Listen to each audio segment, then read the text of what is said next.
দুনিয়াতে মানুষ এত লোভী হয়ে গেছে বলার বাহিরে। মানুষ এখন কাঠটাকে মেরে খাইবে, কাঠটাকে মেরে দিবে। বোনের হক ভাই দিতে চায় না, ভাইয়ের হক বোন দিতে চায় না, ভাইয়ের হক ভাই দিতে চায় না। বাবা থাকতেই ছেলে সম্পদ নিয়ে টানাটানি করে। বাবা জীবিত থাকতে মানুষ বাবাকে সম্মান করে না। এখন জাহিলাতের যুগ চলে আসছে। 80-90% মানুষ এখন জাহিলাতের মতো হয়ে গেছে। কে কার চেয়ে বেশি বিল্ডিং তুলবে, কে কার চেয়ে বেশি বড় লোক হবে, কে কত উঁচু বিল্ডিং তুলবে। যদি দুনিয়াতে বলতো যে যত বড় বিল্ডিং তুলবে তাতে তাকে তত বড় জান্নাত দেওয়া হবে, তাইলে মনে হয় দুনিয়ার কোনো জায়গা বাকি থাকতো না বিল্ডিং তোলার জন্য। যদি বলতো আল্লাহ তাআলা যে যে যত বড় বিল্ডিং তুলতে পারবে তাকে তত বড় জান্নাত দেওয়া হবে, তাইলে মনে হয় দুনিয়াতে কোনো জায়গা খালি থাকতো না। তো আল্লাহ তাআলা যা করে ভালোর জন্যই করে।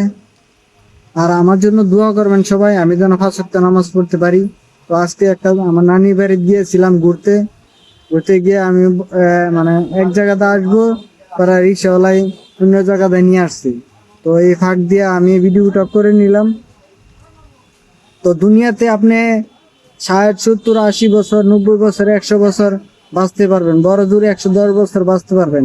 এর ভিতরে আপনি নেকামল করতে হবে, কামে রোজগার করতে হবে, ছেলে সন্তান পালতে হবে, তারপরে পরিবার দেখাশোনা করতে হবে, সংসার চালাইতে হবে।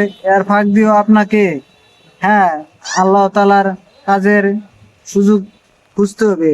আল্লাহ তাআলা বলছে তুমি খালি কাজ করো না, আমার ইবাদত করো। আল্লাহ তাআলা পাঠাইছে আমাদেরকে ইবাদত করার জন্য, ঠিক আছে?